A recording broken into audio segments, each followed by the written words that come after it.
We're talking about Merry Christmas by Mariah Carey. And I listened to it once yesterday. Welcome to Spin It. Ho, ho, ho.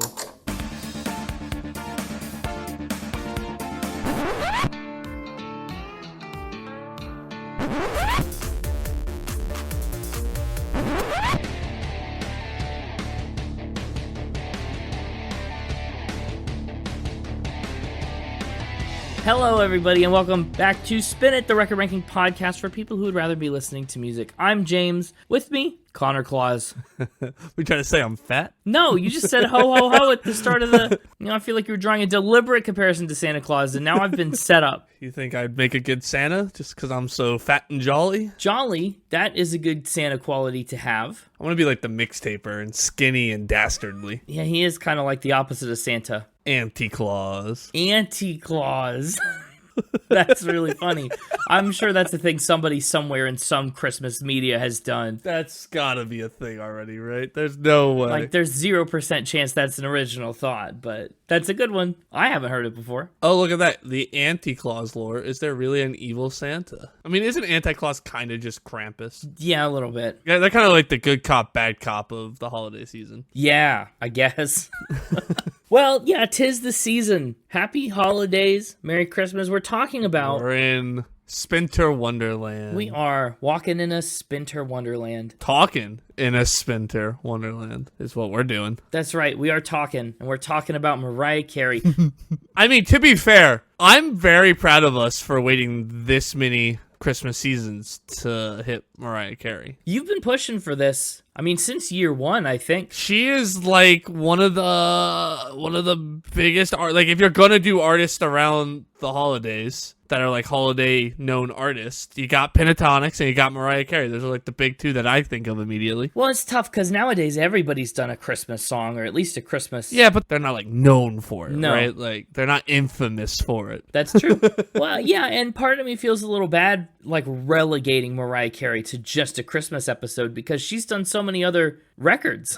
Like, that's your own problem for viewing this as being relegated. well, no, it's not. It's not what I mean. I guess this is a solid record in its own right, but there's a lot more to Mariah Carey's discography than just the Christmas songs that you hear every year. But that's what she's most known for. I mean, her best song. But she's the queen of Christmas. She's the queen of Christmas. If you're gonna be the queen of Christmas and you're gonna lean into it, you're gonna embrace it. Listen, we did the king of Christmas. Now we're doing the queen. Who's the king of Christmas? Wasn't Michael Bublé dubbed the king of Christmas at one point? Oh, yeah, he was. But we didn't talk about him in a Christmas sense. No. But that's because he wasn't getting picked unless I brought him, and I usually don't get a pick during the holiday season. Yes, you do.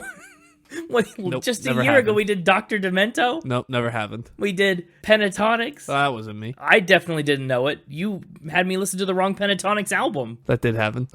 It did. I am aware. Yeah. That was so long ago. Who's keeping track? Well, me.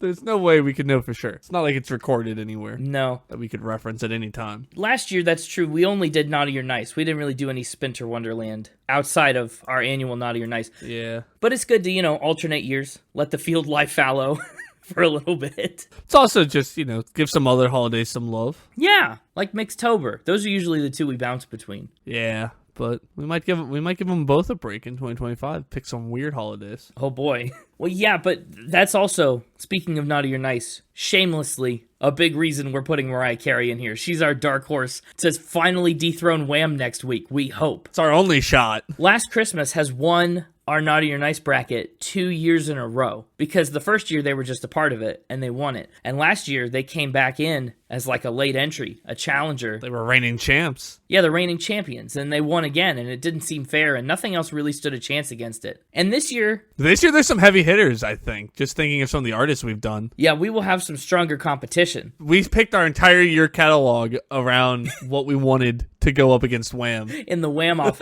Now, that's not entirely true, It's a little true. but we've definitely got a strong slate of Christmas songs. It wasn't not a factor. I'm not saying it was the only factor, but it wasn't not one. Well, it was definitely a major factor, at least in All I Want for Christmas Is You, getting that into the mix at the 11th hour.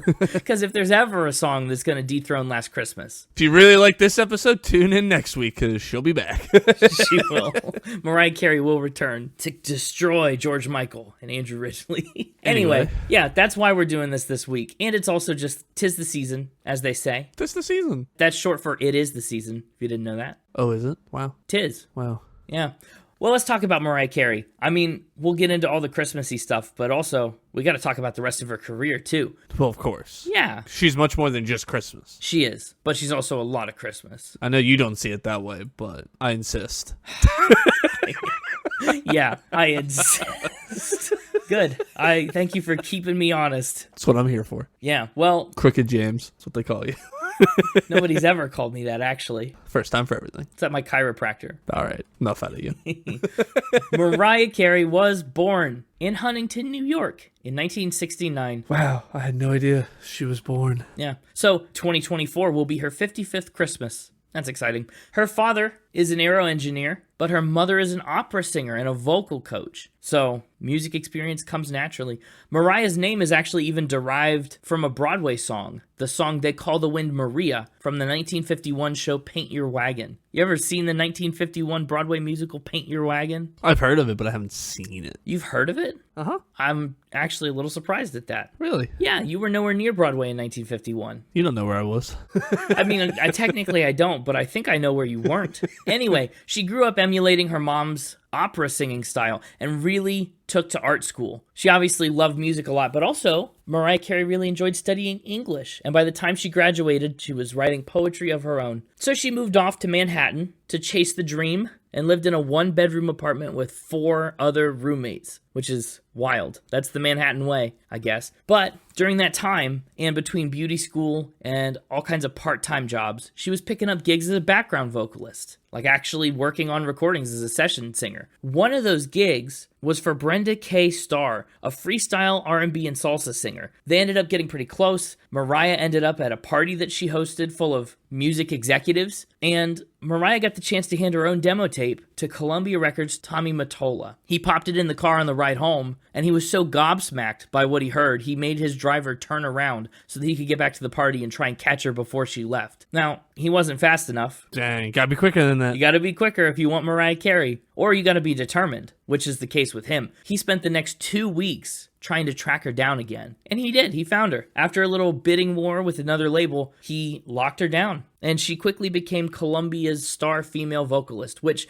threw her right into the fray against other labels' top women like Madonna and Whitney Houston. And that is pretty stiff competition. It's weird how little we've talked about both Madonna and Whitney Houston over the course of 179 episodes. I know, right? But rest assured, that is stiff competition. And she's holding her own. She's up to the challenge. Mariah Carey's self-titled debut came out in June of 1990. It topped the Billboard 200 for 11 consecutive weeks. That is huge. It was the best-selling record in the United States in all of 1991, and today it's sold more than 15 million copies around the world. It also earned Mariah Carey the chance to perform at the 1990 NBA Finals and won her 2 Grammys, including Best New Artist. So you can't really kick off a career much better than that. Her next record, Emotions, was inspired by Motown soul, and generally, it just brought a lot more creative freedom and a lot more scope in all of its influences that she wove together. It was still very much a success, despite not quite hitting the highs from her debut. Emotions peaked at number 4 on the Billboard 200, and it was in the top 10 in 7 other countries worldwide. And today it's gone 4 times platinum. It also, fun fact, made Mariah Carey the first artist ever to have their first 5 singles top the Billboard Hot 100. No Christmas artist has ever done that. Huh. That's like really cool. It is. I know. And that's what I'm saying. That's not a Christmas album fact. That's before she even made Christmas music. Mm-hmm. She's like breaking Billboard records. First 5 singles. Man, that's great. She also, though, started to draw a lot of criticism during this time because she was kind of hesitant to perform live. I mean, these are complicated vocal songs, right? She's not just going out there and singing a little bit. She'd have to go out there and blow everybody away. So people started to speculate that she was just faking it in the recording studio with like production tricks, which It's super rude. But to put that rumor to rest, she decided to appear on an MTV Unplugged set. She did a 7-song acoustic set and absolutely crushed it, silenced all the haters, and kind of established herself really quickly as like a force to be reckoned with in the live singing world. Her third record, Music Box, came out in August of 1993. It's more of a ballad album, so check that one out, ballad guy. It featured singles like her cover of Without You, which would be her highest charting international single ever. Music Box ended up going diamond in the US for selling 10 million copies. It sold 28 million worldwide, and it earned her 2 more Grammy nominations. Music Box is actually one of the best-selling albums of all time, which is quite a feat. But as we all know, one album and one song in particular still dwarfs just about everything else in her catalog. And that is what is just on the horizon. That album, in fact, is this one, Merry Christmas, a Christmas album. Oh. It is Mariah Carey's 4th studio album overall, and it's her first of 3 proper Christmas albums to date. Did you know that? Did you know she went back to the Christmas album well? Twice more? You know, I'm not surprised. No, me either. Merry Christmas is actually, to date, the second best-selling Christmas album of all time, as of 2023, which are, the most recent stats we have as of right now in 2024. It has sold 9 million units in the United States, which is second only to Elvis's Christmas album, which has 10 million. Not to mention, it's a very firm, solid second place. Kenny G trails her in a distant third, and he's back almost 2 million units. So there's, practically no competition. But it was a really interesting album for her to make and kind of a new avenue to take. She says she's always been open about her faith and the connections that she draws between music and spirituality, and making this Christmas record was her way to kind of blend the two into one. She started working on the record as early as December of 1993 and spent the better part of a year in the studio to create some of these tracks. Working for a whole year on 38 minutes of music that's dedication. She announced the record's release in October of 1994, which took people very much by surprise. They had no idea this was coming. And again, in the 90s, not really a time where artists kind of at their peak were putting out holiday albums. But when it came out less than a month later, on October 28th, it took the world by storm. This year actually is its 30th anniversary, so maybe it's a fitting year for us to finally hit Merry Christmas. And what Merry Christmas did for her career, actually, was it kind of turned this soul R&B pop star into like a crossover hit across genres and on other continents even. She started to grow a fan base in Japan. She broke into contemporary Christian radio for the first time. This is just a record that really shows Mariah Carey to a lot of the world that hadn't previously seen her. The record is mostly covers. Obviously, there are a lot of traditional seasonal classics, which is what you'd want from a Christmas album, but Merry Christmas does feature 3 brand new original songs. Brand new in 1994. Now they're 30 years old. But it features All I Want for Christmas Is You, Miss You Most at Christmas Time, and Jesus Born on This Day. She wrote those songs with her longtime producer, Walter Afanasieff, who had worked with her since 1991. And basically, Mariah Carey has been the queen of Christmas ever since. Merry Christmas is getting its 2nd deluxe edition this year. That's wild. Insane. I know. Double deluxe is like quadruplelux. Quadrelux? Yeah, sure. Stylist Magazine has said that Merry Christmas is possibly, quote, the definitive Mariah Carey album. And they claimed that she was at her absolute creative and commercial peak. Her voice still a marvel, her songs and performances still undeniably brilliant. And so I guess maybe this is, if that's what they're saying about this record, maybe this is a fine Mariah Carey album to do, and we don't need to do others. But I don't know, it just feels funny, right? She's got a whole career of not Christmas, but her whole career is Christmas at the same time. Yeah. But it was a stellar album, and it was released to stellar praise. Merry Christmas debuted at number 30 on the Billboard 200, and it sold 45,000 copies in week 1. It would go on to climb as high as number 6 and sell more than 500,000 copies just a few weeks later. It was the second best-selling holiday album of 1994, with a total of 1.85 million units sold. And again, it came out in October of 1994. And in total, to this day, Merry Christmas has been on the album charts for more than 124 weeks, and it's sold more than 9 million copies in the US, so 9 times platinum. We'll have a lot more stats on some of the songs later, especially All I Want for Christmas Is You. There's some unbelievable numbers there. Suffice it to say, All I Want for Christmas Is You right now is the 154th most streamed song on Spotify, like ever. Not holiday song, right? Just the 154th most streamed song and counting. Mm-hmm. Do you know what the most streamed song is? Can you guess? No, probably not. Okay, good game. The answer is Blinding Lights by The Weeknd. Oh, really? Yeah, 4.5 billion streams. Anyway, after Merry Christmas, of course, Mariah Carey still has a very normal, non-seasonal career to attend to, if you can believe it. Her fifth record, Daydream, broke new R&B ground for her. It caught a lot of praise. She put out a single called One Sweet Day with Boyz II Men, which topped the Hot 100 chart for 16 straight weeks, which at the time broke the record for the longest #1 song in chart history. To date, Mariah Carey has released a grand total of 15 studio albums, and her most recent, called Caution, came out in 2018. So yeah, that's the overview of Mariah Carey. As far as her awards and accolades go, it is such a long list. In addition to being coronated as the Christmas Queen, she's won 6 Grammys and a Grammy Global Impact Award. She's won 20 Billboard Music Awards, 10 American Music Awards, 19 World Music Awards, and she's been inducted into the Songwriters Hall of Fame, the Long Island Music and Entertainment Hall of Fame, and she's got a star on the Hollywood Walk of Fame. Not to mention, again, another intangible kind of accolade, Mariah Carey is one of the top 12 best-selling artists of all time, with more than 225 million units sold. Plus, she was one of the first 13 artists to ever get more than 1 billion streams in the United Kingdom. So that's pretty wild. As one of the top dozen selling artists in the world, do you know some of the people she's outselling? Mariah Carey sells more records than Whitney Houston, Taylor Swift, Beyonce, The Eagles, Drake, Billy Joel, Garth Brooks, Springsteen, Aerosmith. The list of people is very long and very impressive that Mariah Carey has sold more records than. And of course, other little trivia tidbits, she tours the heck out of Christmas lately. I mean, we talked about the Trans-Siberian Orchestra and how they tour kind of twice at once every Christmas. Mariah Carey is also quite the Christmas tourist. In 2022, 23, and 24, she's done full-scale, big old Christmas tours. And before that, she was doing annual holiday residencies in Manhattan from 2014 through 2019. So, I mean, that is the bread and butter season. Like I said, she really just leans into it. So yeah, now you're in the know. What's your favorite Mariah Carey fact? What do you mean by that? I just mean, what's your favorite? Just like fact about Mariah Carey in general? Yeah, what's the coolest thing about Mariah Carey that you know? Oh, well, I got a sneak peek at the Mixtapers list, so I know some pretty cool things. That's cool. But what's your favorite? I don't know if I have a favorite thing about Mariah Carey. Oh, wow. Fake fan. Okay. I never said I was a fan. Oh, man, maybe this album will score really low for you. I guess I never considered that possibility. Maybe the Mixtaper can help us find new favorite facts about Mariah Carey then. If you don't have one now, I'm sure he can give you one that's shocking. Let's find out. Should we get him in here for a holiday factor spin? Yeah. Okay. Hey, it's me, the Mixtaper. Hello, Mixtaper. On the first day of... Oh, no.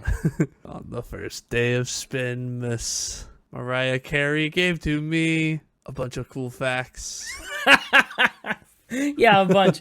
Yeah, that's true. I'm sure you've got a bunch of cool facts. Listen, I have with me 12 What? exciting facts, one for each day of Spinmas. But we don't have time for all 12, so... No, we sure don't. We'll kind of cherry pick out some fun ones. But I did generate a 12 days of Christmas with 12 facts related to Mariah Carey. That's so many. Some of them were just, like, number 12 is 12 #1 singles. Oh, they're related to... 12 consecutive years with #1 hits on the Billboard Hot 100, right? Sure. They're not all, like, factor spins. Yeah. Got So it. we got 12 #1 singles, 11-minute remixes. There's a David Morales remix of the song Honey that's 11 minutes long. 11 minutes, okay. 10 Grammy nominations as of 2023. Nice. But for 9, I'm going to have to figure it out and fill in the blanks. I kind of love this. you're going to have to find out what day number 9 Mariah Carey gave to me and whether or not it is true or not. Okay. Do you have, like, a fact title? What's the... I do. It's 9 Humidifiers. 9 humidifiers? Or if we're keeping in kind of the style of the song, 9 humidifiers humidifying. Of course. 9 nouns verbing. Yeah.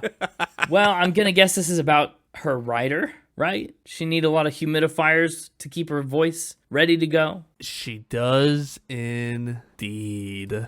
Mariah Carey, famously known to be a bit of a diva in the music scene. I suppose. And as any good diva does, she has a very complex writer, including things like one time she had a writer that required they provide her with 100 doves. Though that was just a rumor. That's a little outside the scope of the 12 Days of Christmas. Yeah, listen, we didn't have time to do one. We could have done like 101 Mariah Careys on the wall. Take one down, pass it around. But yeah, that's a little outside the scope of that. That was just pretty crazy writer. Sure. And one of her must-haves is 9 humidifiers in her room. 9 is a lot. So why 9? No less. As specifically says no less than 9. So I guess they could put more if they'd like. If I were me, I'd put as many in there as I could.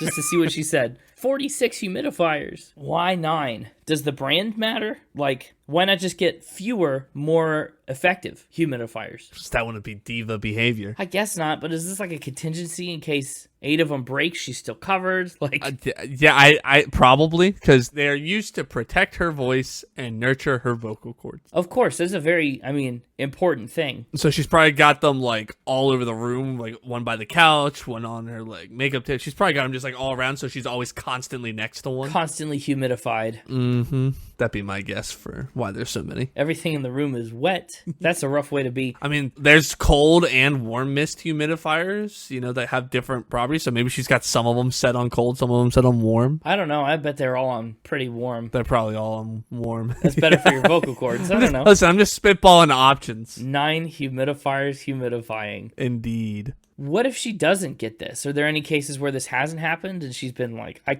simply can't perform with 6 humidifiers? I do not have any information on any failed writers, but probably would not go well for them. Probably not. Well, this does seem true. I think I'm going to lock in fact on this one. Is 9 really like crucial? I guess it would have to be. It's crucial. Because you could lie about any of these numbers just to make it fit the 12 Days of Christmas thing. I very much could. 9 is a ton. I think I'm going to say fact though. I know she needs humidifiers, so. I can confirm that on the 9th day of Spinmas, Mariah Carey brought to me 9 humidifiers humidifying. Wow. This is the true fact. Wow. A relief. Now I can breathe easy and moisturized. 9 is so many. What else is on her rider? I guess that could very well be other parts of this song, but figured I'd ask. I found various things that were in there. None that I can remember off the top of my head. What about the other parts of your head? Oh, well, if I use the bottom of my head, then I know exactly. Great. Moving on to day number 8. We're already back actually into our next one. You got to guess. 2 in a row here. Oh, gosh. On the 8th day of Spinmas, Mariah Carey brought to me 8 lavish dogs. What are they doing? This time you went adjective noun. 8 dogs of lavishing. Oh. I don't think that's it. Lavish dogs. What are their names? Well, I'm so glad you asked. Yeah, I assume you're talking about 8 pet dogs that she has. Yeah, well, yeah. Here, actually, let's go with 8 Jacks a rustling. Oh, okay. They're all Jack Russell Terriers. They never get old. What are their names? You got Cha-Cha. You got Jackie Lamb Chops. What in the Michael Jackson? You got JJ. You got Jill E. Beans. Nice. You got Squeak E. Beans. Oh, siblings. You got the Good Reverend Pow Jackson. That one's got a title. You got Pippity L. Jackson. What? Okay. And you got Muttley P. Gore Jackson the Third. Muttley just reminds me of the dog from the Wacky Races. Yeah, and I believe that's all 8. I believe I named 8 there. You lost me somewhere around the Honorable Noble Reverend Bean Jackson. And what does she lavish upon these dogs aside from love and affection? It's fairly common for her to take the dogs with her into first class or on private jets when she travels. Private jet's one thing. First class is that'd be a rough flight as another first class passenger. They've also been on stage in some of her music videos. They get to take baths with her. You know what? Maybe it is. Maybe one of the humidifiers is hers, and then the rest of them are for the dogs. The rest are for the dogs. That's it. We solved it. The math does work out. Uh-huh. I want you to take very specific note for later in our game that sometimes the dogs get to take a bath with her. Yeah, I did hear you say that. That is important information for later in the game, not this round. Okay. 8 dogs a-bathing. What else do I need to know about these dogs? How long has she had them? Where'd she get them? Does she have any other pets she maybe loves less? Dang. Always worth checking. She once admitted to spending $35,000 in 1 year on spa treatments for her dogs. That's a ton of money, but I bet they were really pampered. She also once paid for her pack to fly on a private jet from New York City to London for a vacation at a luxury dog hotel. A luxury dog hotel? We've had a fact about a luxury dog hotel before. We sure have. That somebody built one Yeah. in their house. And it was a spin, but I do remember that. She also, I guess, has adorable rescue kittens named Nacho and Rocky Jr., but they're outside this fact. Right. The ones that she likes less. See? Just to answer your earlier question. Now, I think this one's a spin. Thinks this one is a spin. Yeah, purely a numbers game. I think since the last one was true and this one's right after it, I don't think 8 dogs is the right number of dogs. Whether it's more or less, I really couldn't tell you, but I mean, I would assume it's less, because 8 is a lot of dogs. I just think you think that I would think that you wouldn't stop right after you did 9 to do 8. Does that make sense? I can confirm that on the 8th day of Spinmas, Mariah Carey brought to me 8 dogs a pamperin'. This is a true fact. Well, now the problem with that is you said 8 dogs a pamperin', and they were lavishing before, so you didn't really confirm Yeah, well, what you initially posited. listen, I've been workshopping the title, the entire fact. It's true. It did go through a lot of iterations. She has 8 pampered little dogs, huh? Yeah. 8 pampered puppies. Wow, now we got it. 8 pampered puppies. Why couldn't we have started there? I don't know. We started with lavish dogs, and we finally did it. 8 pampered puppies. Yeah, it fits the cadence and everything. Oh, so good. Dang, all those names were real. She takes baths with them. Yeah. That's a lot to take in one fact, I'll be honest. I know. Also on the list, we've got 7 weeks at number 1. Her song Fantasy topped the Billboard Hot 100 charts for 7 consecutive weeks back in 1995. On the 6th day of Spinmas, Mariah Carey brought to me 6 Christmas specials, if you watch each one twice. Oh, okay, that was a bit of a stretch. Well, I really struggled to find one for 6. Fair enough.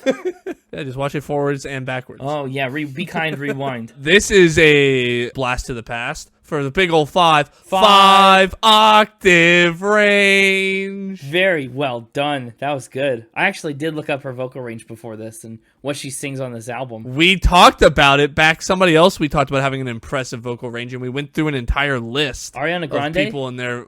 Was it Ariana Grande? I think so. She's got a good range. Ella Fitzgerald. It was somebody. But yeah, we went through a whole list of the best vocal ranges, and we were surprised at how low Mariah Carey was on that list because she's known for her impressive octave range. Yeah, 5 octave range. It's really good. I think that one's great. So moving on to number 4. On the 4th day of Spinmas, Mariah Carey brought to me 45 million digital copies sold. 45 million is what you're... Yeah, 45 million sales in the U.S. Okay, well, at least you got 5 octave range right. 4 was the other one I really struggled with.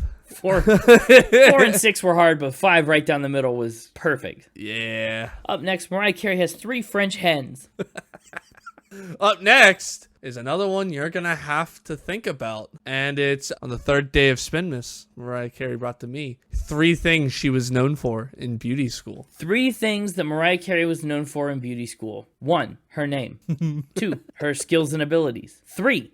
Oh, 3 stumped you, huh? Well, my problem was I combined skills and abilities into number 2. And Yeah, that was a rookie mistake. yeah, what is Mariah Carey known for in beauty school? 3, her cool scissors. In beauty school, she was known for skipping class, Okay. blowing glass, and having a nice... Well, you can guess the rest. Time. Having a nice time at beauty school. Having a nice class.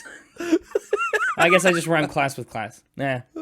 Great. Well, I think the third one probably should be self-explanatory, right? Yeah. Little definitely. Lainey Wilson's pirate dad action going on there. We're family friendly. Yeah.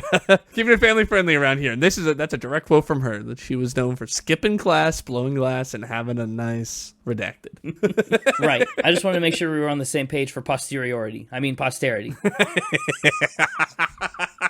That was good. Thank you. Great. So the third one can stand alone and speak for itself. Skipping class. How much did she skip beauty school class? Quite often. She actually had a nickname that you would really love. Yeah. They called her Mirage. Oh, because she was never really there. That's funny. Uh-huh. Wow. Like, how often did she show up to class? Like, what's her attendance percentage? Roughly, if you had to just guess. I don't know. She just said class wasn't really her thing, and she couldn't bring herself to go, I guess. I guess it's weird to be known for something that you don't attend. Yeah. Known for a negative. Yeah. Like, man, I'm known around my gym as the guy that doesn't go to the gym.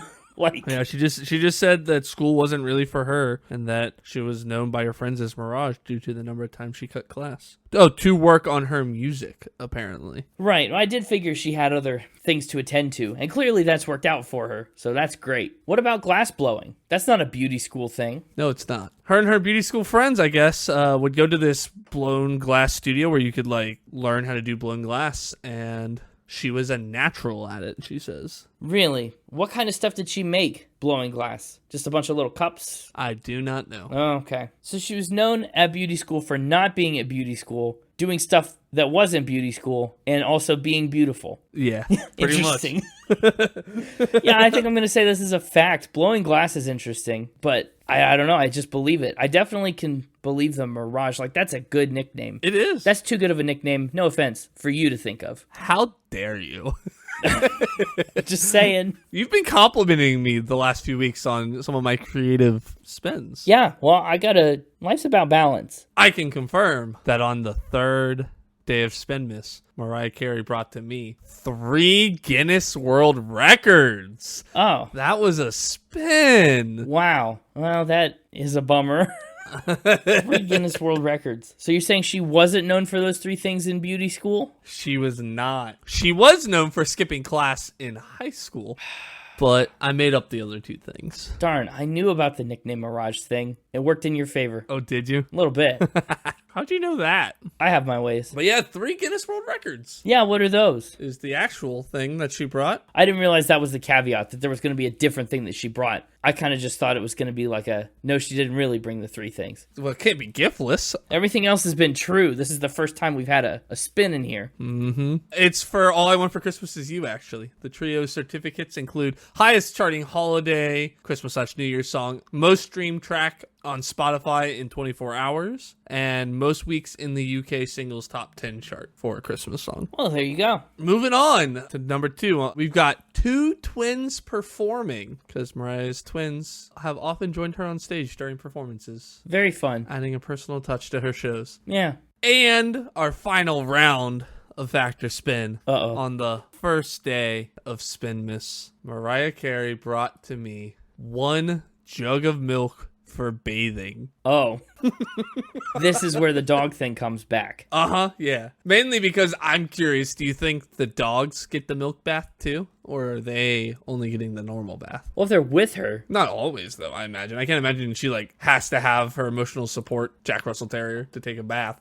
Well, let's back it up. Okay, yep. 1 jug of milk. Are we talking like a gallon jug of milk? Well, it's actually probably takes more than 1 jug of milk to fill the tub. So we're talking a full bathtub. It felt weird just to say 1 milk for bathing. 1 tub of milk is another unit you could have used. That was too many syllables.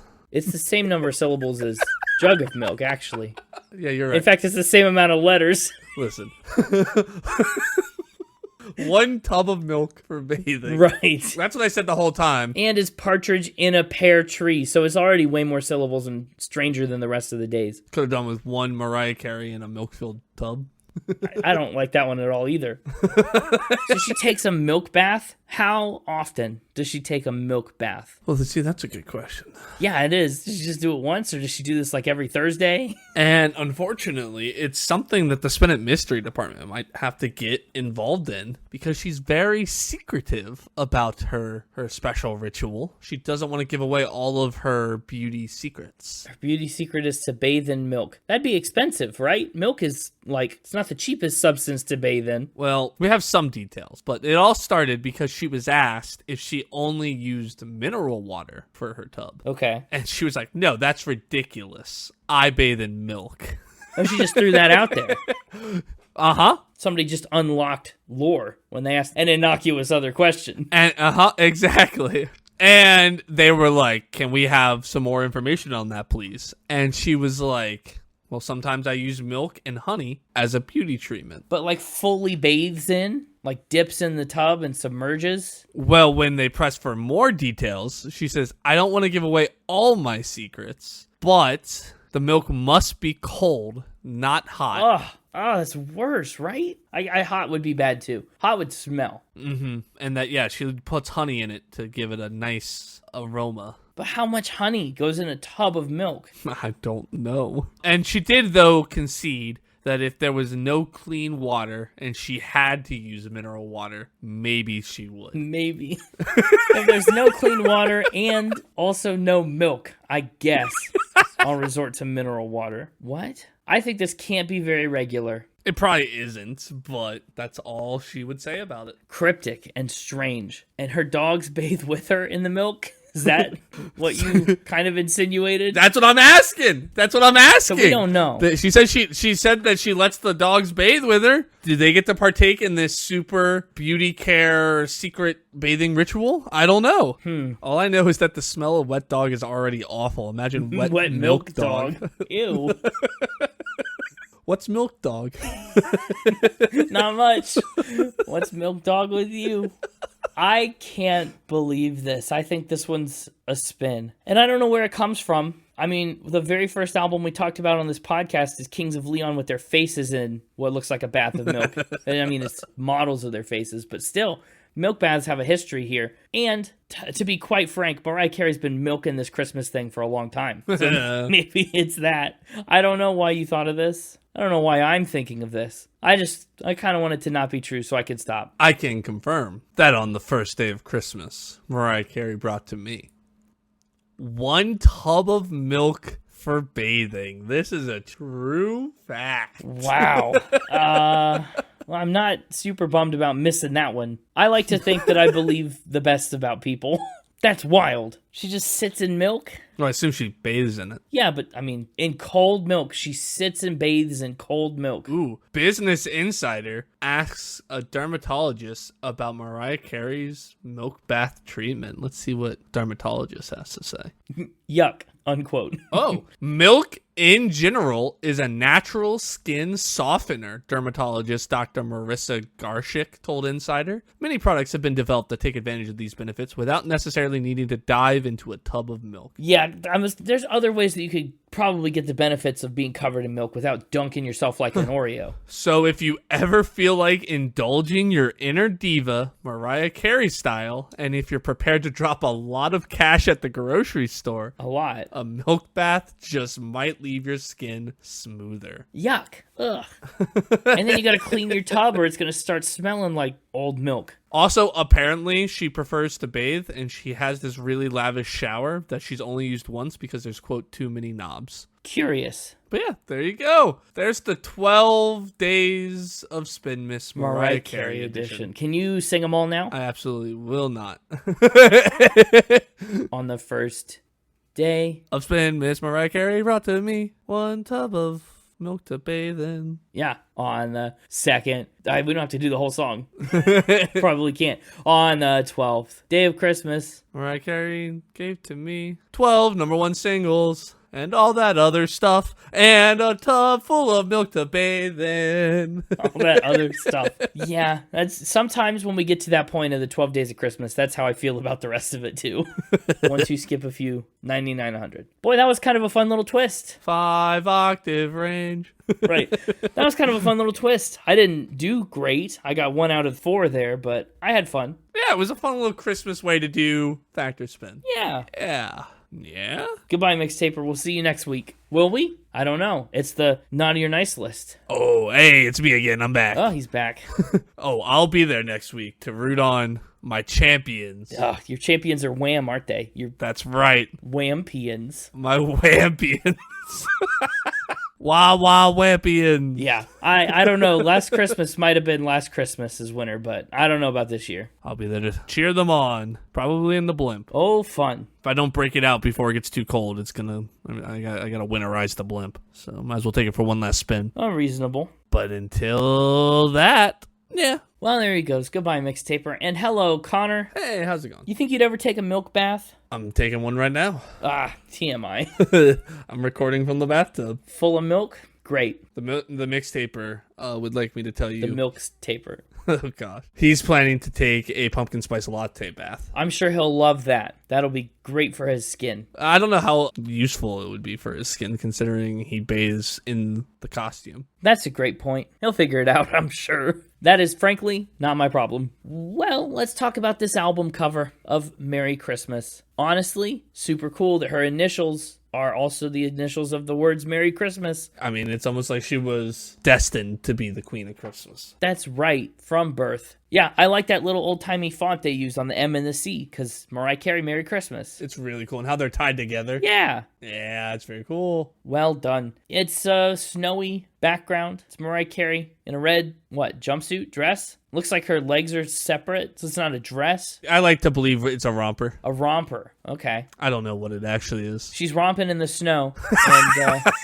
and it looks cold, I'll be honest. Like, that's not just a white screen behind her. You can see trees and stuff, like, through the whiteout snowfall behind her. Like, it is actively snowing and looks frigid. Yeah, and she's, like, kneeling down in the snow. Yeah, and no gloves either. Man. But cool. Yeah, it's very Christmassy. Well, let's dig in to these 10 tracks. Talk about them. Get our Merry Christmas on. Hey, I need you to be silent. For how long? The rest of the night, preferably. Wow. No, that'd make for a really bad podcast. Unless you would just want to take it from here. Yeah, I got it. You can just, you pack it in. I'll get us across the finish line. Oh my gosh. There's still a lot of race to run before the finish line.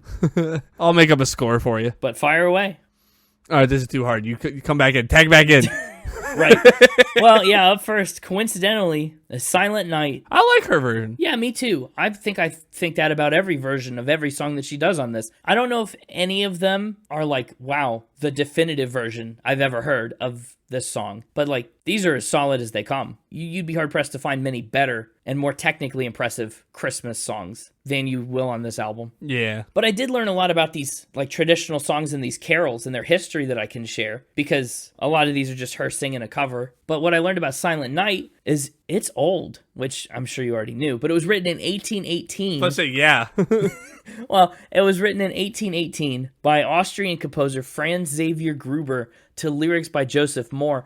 And it started out as a poem he wrote after the Napoleonic Wars. So the little short dictator from France went to war with Europe, was defeated, and 3 years later, they wrote Silent Night. That's the time period we're talking about. And what was interesting about Silent Night, I mean, in 1818, obviously a lot of church music is really traditional, organ-based, but Franz Gruber's music for Silent Night was guitar-based because a flood damaged the organ in the church that he went to. And because he wasn't sure if he'd be able to use it, he wrote all the stuff for Silent Night on a guitar, which is unheard of in 1818 for a church song. So I thought that was a neat little trivia tidbit. That is a neat little trivia tidbit. I know. The church totally did get destroyed by subsequent flooding, but today there's a little chapel called the Silent Night Chapel built on that spot in honor of the song. So if you're ever in Austria, swing on by. You can see the Silent Night Chapel. And the other crazy part is historians didn't even know all that until 1995 when they found a manuscript that confirmed the song's authorship. Before that time, people just speculated that the melody of Silent Night was by Mozart or Schubert or Beethoven.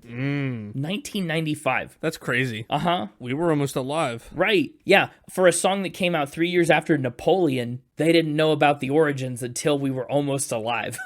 That's a timeline. The first recordings of Silent Night came around in 1905, and since then, Mariah Carey's version is one of more than 137,000 documented recorded versions of Silent Night. 137,000. I'm pretty sure if you took every song we've talked about on the podcast and changed it to a different version of Silent Night, I mean, you'd have to go through the podcast like 6 times to get to that many different Silent Nights. Yeah, that's crazy. Uh-huh. Mariah Carey's version of Silent Night is exemplary. It's great. It hit number 67 on the Billboard Digital Song Sales chart, and today it's got 81.8 million Spotify streams. I think it's an interesting choice to open the album here with Silent Night, because it's quiet and soft and silent. Yeah, but her version is very soulful and has some very complex like vocal runs. It is. Yeah. It pulls you in because of that. I almost feel like I would order this album maybe in the opposite of the order that it's in. Ooh, end with this? Maybe. Yeah, if we're ending on I guess it depends on if you want to celebrate and end on a happy,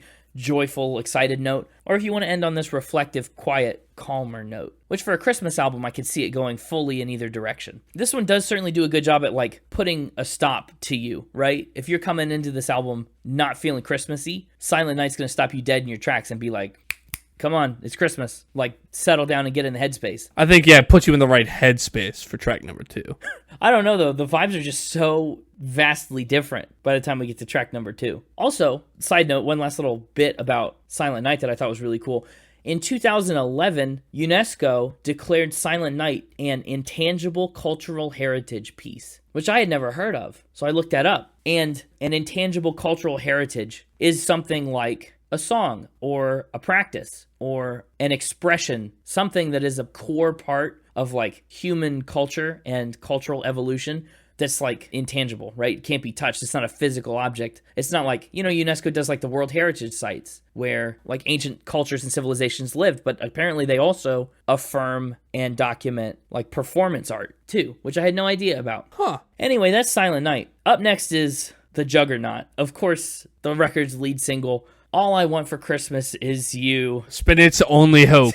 It's our last hope against Wham. This is a song that every year when we get to the holiday season and I hear it, I'm like, man, what a classic. What a banger. Yeah. And then every year by the end of the Christmas season, I'm like, would this song shut up and never be played ever again? Go away. I've had enough.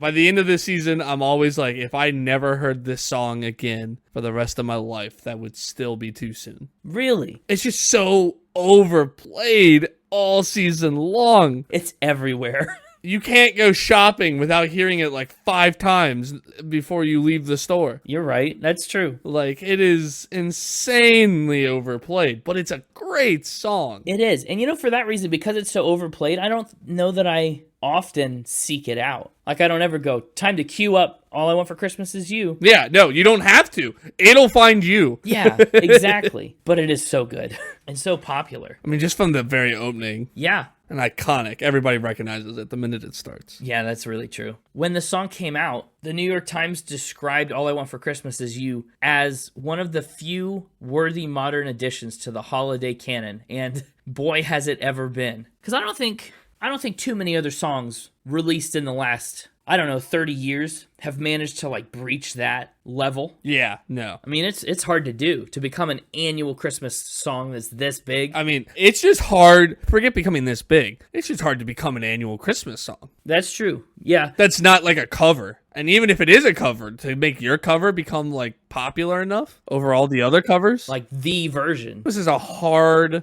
oversaturated, like you said, everybody has a Christmas album these days. Yes. Like, it is an oversaturated market. It's hard to stand out. Yeah. I think, honestly, if you're like a band or an artist with less of a following than maybe like a Mariah Carey, I think the best you can hope for is that your fans will listen to your Christmas thing annually. Yeah. I think you have very little hope of like becoming the next All I Want for Christmas Is You, because we've already got it and it's here and it's not going anywhere. Yeah, but I bet you everybody said that about Silent Night back in 1818. whatever.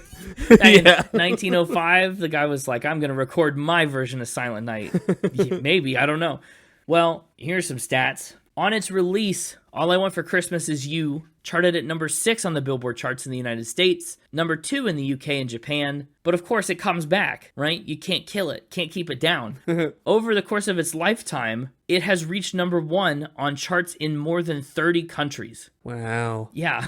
That's a lot. I didn't even know there was that many countries. No, Well, surprise. Sorry you had to find out this way. All I Want for Christmas Is You broke the record for the longest time between release and hitting number 1 in both the US and the UK, with a gap of 25 and then 26 years respectively. That's since been broken. I think Kate Bush just did that with Running Up the Hill. Yeah. Other people have done it since, but a quarter of a century is the amount of time between its release and when it hit number 1, which is wild. In the United States, All I Want for Christmas Is You has re-entered the charts every year since 2012. That's a dozen years. And it's peaked at number 1 every year since 2019. That's wild. Here's a fun fact. To put that in perspective, there's only one other song ever to hit number 1 even twice in separate chart runs. That's The Twist by Chubby Checker. He hit number 1 once and then came back later and hit number 1 again. Mariah Carey has done it annually for the last 5 years. Pretty wild. Also, as of very recently, 2023, All I Want for Christmas Is You is in the Library of Congress's National Recording Registry. Worldwide, it's sold more than 16 million copies. And here's the fun stuff. I always love this stat. The Associated Press estimates that the song has generated more than $100 million in royalties over the last 30 years. Now, that breaks down a lot. Annually, Billboard estimates the song brings in $8.5 million in revenue every single year. $8.5 million just for existing, this song gets. Mariah Carey herself, as a co-writer, and depending on how many of the publishing rights she owns, she could see as much as 1.6 million of that annually, just from royalties. That doesn't include touring, that doesn't include like merch, that doesn't include promo that she does, anything. Just straight up, because this song exists, Mariah Carey makes almost $2 million a year. That's crazy. I know. Out of all the songs that have been recorded in the 20th century, it is, in fact, the best-selling digital single by a woman and the overall best-selling holiday digital single. So it's, I mean, if there's a record to be broken, All I Want for Christmas Is You has broken it and probably will again this year.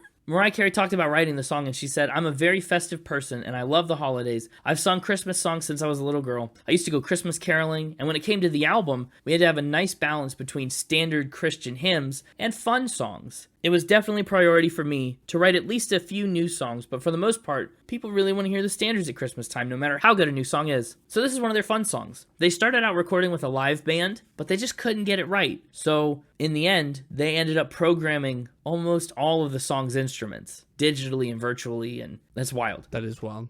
Mariah Carey's vocals on the song range from a G3 to an A5, so we don't quite get the full scope of that 5-octave range, but we get a lot of it. And the song features roughly 13 distinct chords, which is so cool. I love a lot of chords in this song. It includes, obviously, a very iconic half-diminished 7th chord that happens on Underneath the Christmas Tree, which is a chord that Slate magazine called the most Christmassy chord of all. I think it's true. Also fun and ridiculous, Mariah Carey is currently, like right now, being sued by the novelty group Vince Vance and the Valiants. Do you know Vince Vance and the Valiants? You're a novelty guy. Can't say that I do. Okay, well, turns out 5 years before Mariah Carey, they released a song with the same title, All I Want for Christmas Is You, but there are no musical similarities at all. So I'm pretty sure that lawsuit's not going to go anywhere. But interesting either way. Yeah. Again, we'll revisit the song and talk more about it next week, I'm sure. But, whew, man, what a wild 4 minutes. And what a second track. I mean, the album opens with Silent Night, and then we go into this? That's kind of hard to fathom. But then we really get into the thick of it. We get into more traditional music. We go really old, really new, really old again with Oh Holy Night. another 19th century hit. The lyrics to Oh Holy Night are from a French poem written in 1843. And what's interesting about this one, I mean, Oh Holy Night obviously is a very religious song, but the poet, Placide Cappeau, was actually, as far as historians could tell, non-Christian. He was like a socialist and an abolitionist, and he didn't really go to church, didn't grow up in a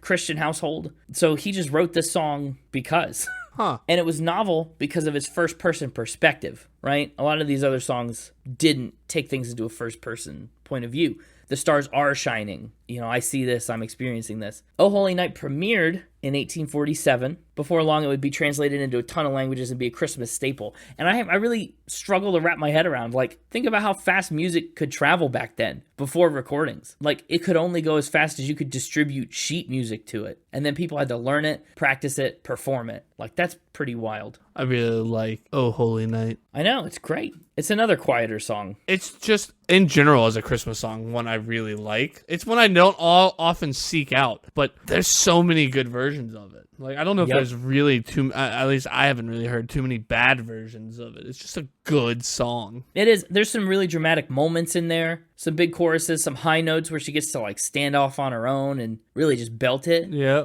Mariah Carey's version has been certified platinum in the US. It hit number 28 in Italy, and even higher, it went to number 19 in Iceland. So that's interesting. Again, it's hard to say if this is like a definitive version. I couldn't even tell you if I've heard this version before. Like, probably I have. I don't know if I had either. Yeah, it's just hard to tell. But it's so good, and she just vocally going all over the place, and it's awesome. Yeah, this is such an entertaining Christmas album to listen to. Because, like, even if you're familiar with the songs, it's, like, always fresh with her voice and her vocal runs. And she's got just such a natural way to deliver these, like, timeless, ageless songs. That's really cool. I think many try and few succeed in putting together a Christmas album like this. So we go from old to new to really old to almost new, slightly more contemporary, but still decently older with Christmas, Baby Please Come Home. This one was written by Phil Spector, Ellie Greenwich, and Jeff Barry, and was originally performed by Darlene Love. Now, Christmas, Baby Please Come Home, that's one I think there's a definitive version for. Yeah? Absolutely. Whose version? Yeah, the Darlene Love version for me is the definitive version. Really? Hey, let me look it up real fast. The Phil Spector one, it's the one I hear on the radio all the time. Like, it just seems to be the most common, the most prevalent. And that's fair, because it was the first. And it's great. On that Darlene Love recording, the LA Wrecking Crew of session musicians feature on it. They play the instruments. It's interesting, because I think Mariah Carey's version gives Darlene Love a run for her money. Well, a run, maybe. I've heard the Mariah Carey version so many times. Have you really? Yeah. I'm sure I have, but I've never consciously, like, registered it as hers. Like, for me, in my opinion, Christmas, Baby Please Come Home is like the second most popular Mariah Carey Christmas song, like, that I know. Like, I don't know too much of Mariah Carey's non-Christmas catalog, to be fair. Just keeping you honest. But, like, if you, like, start naming Mariah Carey songs, All I Want for Christmas Is You and Christmas, Baby Please Come Home would have been, like, the first two things I said. Yeah, they're definitely up there. I don't know. I'm still a fan of the Darlene Love version. Oh, no, Darlene Love version's good. I just to call it the definitive version. It is. I don't know. I feel like a lot of people might not even realize there is a Darlene Love version. That's not true. Okay, they might not be able to tell you it's by Darlene Love, but they definitely know that version of the song. I'm just saying, I feel like if you played the Mariah Carey version, they're going to know it's Mariah Carey right away. Maybe. But that's because Mariah Carey's, like, still actively making music. I don't know if that's a really fair comparison. I just like all those Phil Spector Christmas songs, you know? This one and the Ronettes and, like, just a lot of good ones. But on the original, Sonny Bono plays the percussion and Cher sings background vocals. It's like a little preview of Sonny and Cher. Mm-hmm. And there are differences. I don't know. Darlene Love's version wasn't very successful when it came out. I think you've got some bias. You said that's what you grew up listening to, That's right? what everyone grew up listening to. If you were born, I mean, after 1965, you grew up listening to the Darlene Love one. If you were born before 1994, that's maybe all you had. Yeah. But after 1994, you had Mariah Carey's version. Maybe. Darlene Love's version made it onto the charts in 2018. It peaked at number 15 there and went as high as number 7 on the holiday charts. Mariah Carey's version charted at number 59 on the Hot Digital Songs chart, number 20 on the Holiday 100. So her version is the second highest charting version of the song besides the OG. So it gives it a run for its money, but even the charts agree. Darlene Love could be where it's at. No. Right. Also ridiculous, Phil Spector, when he made the original song with Darlene Love, he decided it was just too good to be just a holiday song. So he made Darlene Love record a changed version called Johnny, Baby Please Come Home. Dang. And I hate that. What did you think about the next original song on here? Miss You Most at Christmas Time, a Mariah Carey original. I don't have any cool facts about this one because it's not from 1818, it's from 1993. I do think it was maybe the first time I had heard it, and I think it was a really lovely ballad. I actually was surprised I don't hear it more often. I like it, but it's kind of a niche song. That's true. Yeah, because it's a sad song. You don't want to listen to a sad song at Christmas. Not all the time. I don't know about that. You got to be in the right headspace for a sad Christmas song. Christmas shoes? Yeah. Turn on the waterworks. But you got to, that's a skip unless you're ready for it. I agree. Miss You Most at Christmas Time is beautiful, but you got to be ready because it's heavy. But I do think it shows off a lot of her songwriting talent in a way that All I Want for Christmas Is You doesn't. And I think that's cool. But then we go to another classic, Joy to the World. Yeah, she makes it a classic in more ways than one. There's a classic in the Christmas Carol sense, the English Christmas Carol. We've moved from Austria to France to England. Love it. World tour. But also she interpolates parts of Three Dog Night. Jeremiah Was a Bullfrog, Joy to the World, which is kind of a crazy thing to hear. It's just unexpected, but that is fun. What I learned about the original Joy to the World is it's from 1719, making it, I believe, the oldest song on this record. Oh. Yeah, I know. It was written by hymnist Isaac Watts, but it was sung to an 1848 arrangement of a song by Handel. He actually didn't originally intend it as a Christmas song at all, because it's not about the birth of Jesus, like the entire holiday of Christmas, but it's about the creation of the world and Jesus' second coming. And so I guess over the years, people have just yoinked it straight out of context and run with it as a Christmas song.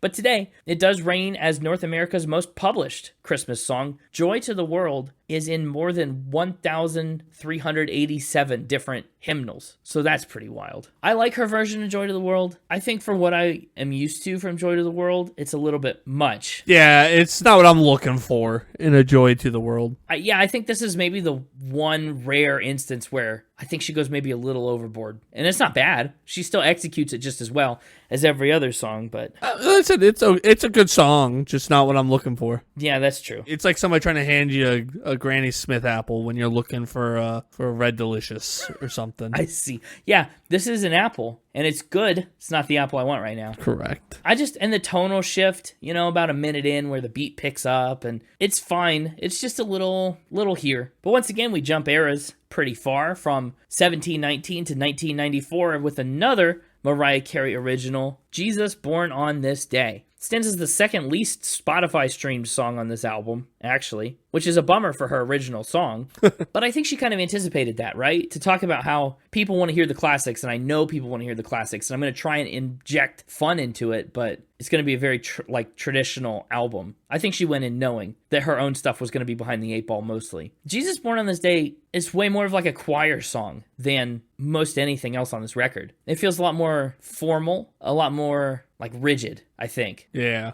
Which again is interesting because it shows off a totally different facet of her songwriting too. Of the three original songs, we have the upbeat, happy, fast-paced All I Want for Christmas Is You, the slow, ballady, but still like free-flowing and pretty loose Miss You the Most at Christmas Time. And then we get the rigid, straightforward Jesus Born on This Day that almost feels like a new traditional song. It's pretty interesting. I understand why it's one of the lesser popular songs. Yeah. I actually like this one better than her version of Joy to the World. I agree with that. I really do. But I think that's because it's a clean slate. You have expectations for Joy to the World, and you know other versions of it and stuff. Like, this is it. This is what you get with Jesus Born on This Day. This is the one that existed. But it's also orchestrated really well, too. I think the instruments and the arrangement on Jesus Born on This Day is what really saves it. Yeah, I agree. And that's what Joy to the World lacks, with those strange drums and other things. You know what song confused me, though? A little bit. Santa Claus is Coming to Town. Well, you see, the whole idea is there's this mythical figure called Santa Claus, and once a year he comes to town. First of all, that is very important context that's missing. But just in general, I mean, we start off with a lullaby. It starts putting us to sleep right away, which I get thematically. It's fun in context. Then you do like a head fake, and you're like, am I listening to All I Want for Christmas Is You another time?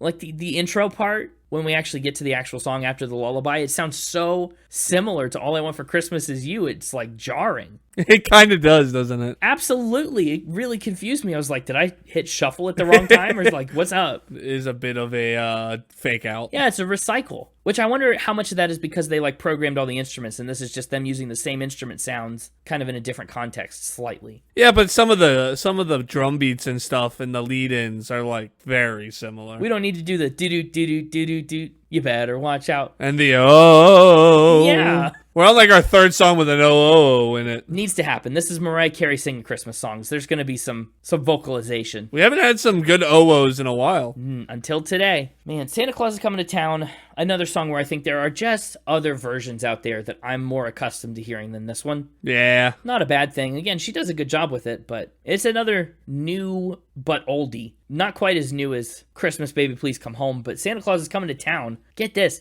It's from 1934, which is way later than I kind of expected. That is way later than I would have guessed. Yeah, it was written by J. Fred Coots and Haven Gillespie, and first recorded by Harry Reeser and his orchestra. It premiered, this is a crazy stat, Santa Claus is Coming to Town premiered on a radio show, right? They just put it live out on the airwaves. Within 24 hours, it sold 500,000 copies of sheet music and 30,000 records from its debut on the radio. Huh. 500,000 people listened to Santa Claus is Coming to Town on the radio and said, I need to buy the sheet music to this today. Yeah, it's crazy. Yeah, I know. Since that time, it's been covered by everyone. Springsteen does a live version, which will certainly be coming back next week. So you didn't hear that from me, but spoiler alert. Sinatra does a version, The Temptations. I think you're supposed to say spoiler alert before the spoiler. Well, yeah, I am. But it's too late now. I missed the chance. I was just alerting people that what they just heard was a spoiler, so that it doesn't surprise them that they were spoiled next week. Let's say, yeah, I feel like if you just hadn't said anything, they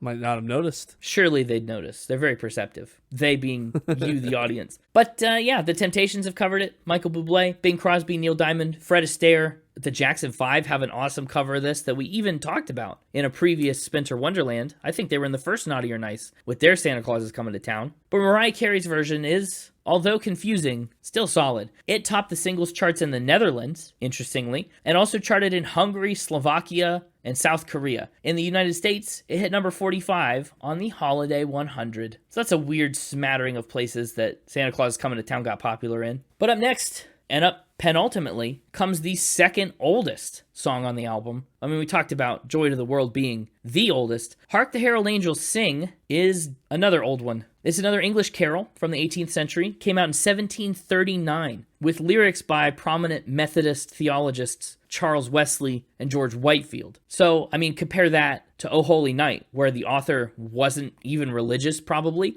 Hark the Herald Angels Sing is by the guys that wrote the book or rewrote the book, right? They're theologizing, whereas some of these other people that wrote these carols were like not even believing. And the lyrics have changed a lot to Hark the Herald Angels Sing over the years. The original opening line was not Hark the Herald Angels Sing. It was Hark how all the welkin rings. Wild. I don't know what welkin is. I don't know what it is either. But it's ringing. It's like wassailing. Yeah, here we go, a wassailing. What? It's like, get out of here with that. Let's look. Welkin. Oh, noun, literary, the sky or heaven. So it's kind of comparable. All the angels singing, flying through the welkin.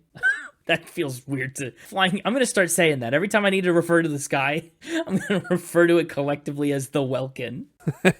Man, sure are a lot of clouds up in the welkin today. Why'd we lose that? That's really good. I like it. I know. Well, also, here's the thing, though. The full modern lyrics of Hark the Herald Angels Sing that we know and use today are from 1961, which is shockingly recent. Like, our grandparents came into the world singing the older version of Hark the Herald Angels Sing. It's true. And, of course, there are two traditional verses that we've just straight up dropped for the last 60 years. So that's wild. But Mariah Carey blends that traditional Hark the Herald Angels Sing together with the refrain from Angels We've Heard on High, another French carol from like the Civil War time, 1862. Of course, it wasn't a civil war over in France. I guess just for the American context on what was happening in 1862. Gloria in Excelsis Deo. Gloria and Ave Maria are two songs that I really like that have similar vibes to them. Ooh, they do. Yeah, they kind of have the same style going. And they're ones I never think of, but then when I hear them, I'm like, oh yeah, Gloria in the house. Ave Maria, turn it up. This is my jam. We're raising the welkin tonight.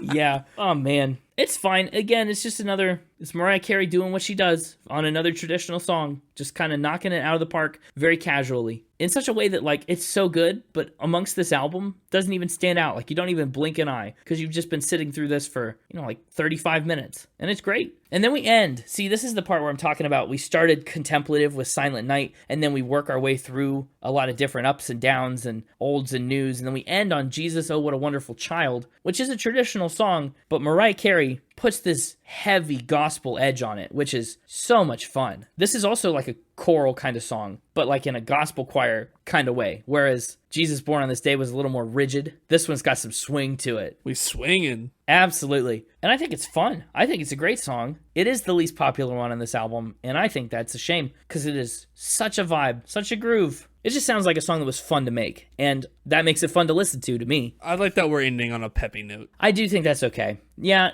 to get to it after the context of the rest of this album, I might recant my statement. That's right, you will. I do think it's a fine ending track. She gets some good lead lines in, not bad at all. But with that, I suppose it's time to get into Final Spin. Wow. I know. The final spin of Spinter Wonderland before next week when we do Naughty or Nice. Also the first final spin of Spinter Wonderland. Time flies. Well, first things first, Mariah Carey's not getting a bonus point for this. Dang. It's hard to give an album like this a score because like so much of the music is traditional and familiar. And it's almost like a greatest hits album, but just different versions. You know what I mean? I don't always like to score greatest hits albums because they're hits. You lose out on a lot of the real picture of what an album is. Yeah. In this case, this isn't really a greatest hits album. No, but they're Christmas greatest hits. They're holiday hits. And not really. There's several original songs on here. A couple deeper cuts. A few deeper cuts. And then like reimaginings of it's got covers. Yeah, but like it's no different than anybody else who doesn't get a bonus point because they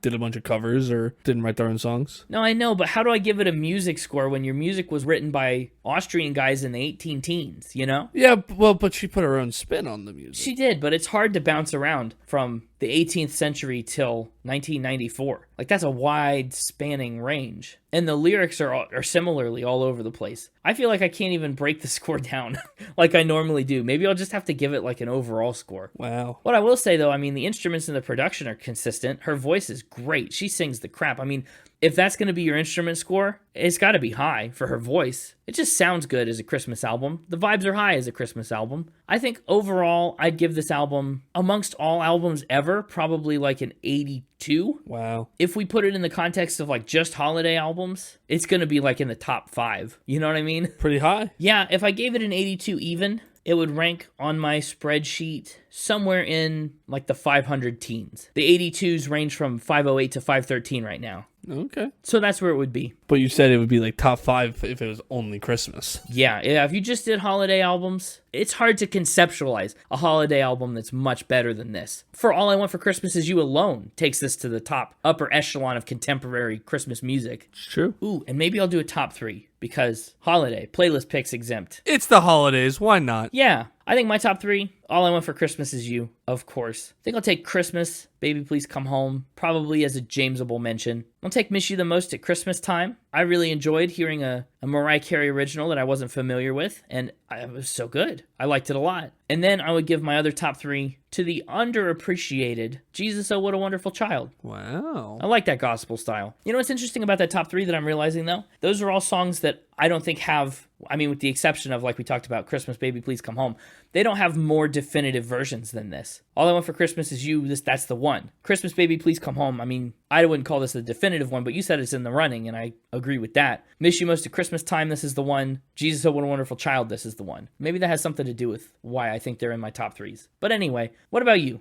For me, my top 3 also is going to have All I Want for Christmas Is You. Oh, wow, what? Shocker. Gonna also have Oh Holy Night. Oh, the stars brightly shining. You did like that one a lot. Yeah, it's also gonna have Christmas, Baby Please Come Home. Whoa, 3 in a row. That's a tic-tac-toe. Yeah, and I was gonna give my honorable mention to Miss You Most at Christmas Time for 4 in a row. but you kind of already touched on that one. I mean, you're still allowed to touch on it too. Yeah, but I'm thinking I might give mine to throw a little love to Jesus Born on This Day. Oh, the other original. Yeah. Interesting. Maybe that's why she put it after. I think Jesus Born on This Day was my favorite unknown song on this album. Fair. Yeah, that's fair. And so I'll give it honorable mention status. Okay, nice. As for my score, I have no problem scoring this, unlike you. And I had no problem really giving it a score or placing it. It's going right,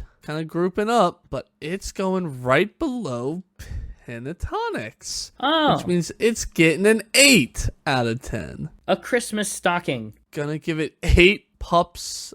Pampered puppies. 8 pups. Yeah, I'm giving it 8 pampered puppies out of 10. That's good. Oh, I love it because it matches what the Mixtaper did. Yeah, it was interesting. I think All I Want for Christmas Is You beats out a lot of what Pentatonics has on That's Christmas to Me. Absolutely. But I think That's Christmas to Me, its lesser known tracks, I think perform a little better in my head than some of the lesser known stuff from this. Oh, I still think about that following the track one. The one where they clap a lot. Mm-hmm. That still gets stuck in my head, and I genuinely have not listened to it in 3 years. So, that's why I gave the edge to Pentatonics. Fair. Reasonable. Well, I suppose that does it. I think there we have it. We don't have playlist picks to do, so I think that does it. That does. Well, tune in next week to see how our epic wham off goes. Come wham off with us next week. By now, you've already missed the live stream. If you were there for the live stream that we already did by the time you've heard this episode, thanks for being there. That's right. Hopefully, you helped us take down Wham. We'll find out next week. Mariah Carey's one of the best shots to do it. I agree wholeheartedly. If you want to stay tuned for future live streams, you can find us on Twitch at SpinItPod. You can also find us on X at SpinItPod and on Instagram at SpinItPodOfficial. We'll be in those places. Those are the kind of places where you get the notifications that we're getting ready to do a stream. That's true. And if you don't want notifications about a stream but want to find all the other episodes we've done and bonus content and other things, mosey on over. Well, just look wherever you already are, silly. Well, yeah, but mosey on over to www.spinitpod.com. Oh, that is the place to go for all things Spin It. That's true. And you know what? I know what. While we're giving you commands and telling you about all these things. Commands. It's more of a suggestion. No, they were commands. You said them pretty commandingly. Well, fair enough. This holiday season, why don't you let a friend know about the podcast that you think could get some benefit out of a nice milk bath? Oh, yeah. Tell a friend who needs a milk bath about the podcast. Yeah. And then maybe ask them how it went when they try it. So that way you don't have to try it. You can let them try it and tell you that it didn't work and they smelled like milk. It's probably better for somebody who's probably had all the hairs on their body, lasered off. But for, I'm just thinking about me and, all the hairs on my arm and stuff just getting soaked in milk. And, no. I hate that. Anyway, let's finish up with that, I guess. Have a great week. Have a happy holiday season. Let's end this episode on the milky hairs on my arm. Keep spinning. Keep spinning. Yeah, I think I already suppressed the milk bath from my memory. What do you think is the worst, common liquid to bathe in? Common liquid? Yeah, you can't just say liquid cyanide or like something you can buy at the grocery store, like milk. Well, I would think piping hot coffee would not be great. No, that's true. But I know a lot of people like really, really hot showers. Yeah, but I'm not talking temperature either. I mean, just in general, the worst bath to get into and out of. Ooh. I think carbonation would be the enemy. Well, I think it's less to do with the carbonation because I'm thinking carbonated water, sparkling water kind of stuff. It would be okay. Yeah, but a Dr. Pepper bath, you get out sticky and... But that's because of the syrup, right? I'm thinking the stickiness is the problem, right? That's the syrup and sugar and all that. It's less to do with the carbonation. But that would sting. Would it? Maybe. I don't think it would sting necessarily. I think there's only one way to find out. I'd take a Dr. Pepper bath. Cherry vanilla Dr. Pepper bath? Cherry vanilla Connor Dr. Pepper bath. There's a little extra flavor in there. The new ingredient. The 25th flavor.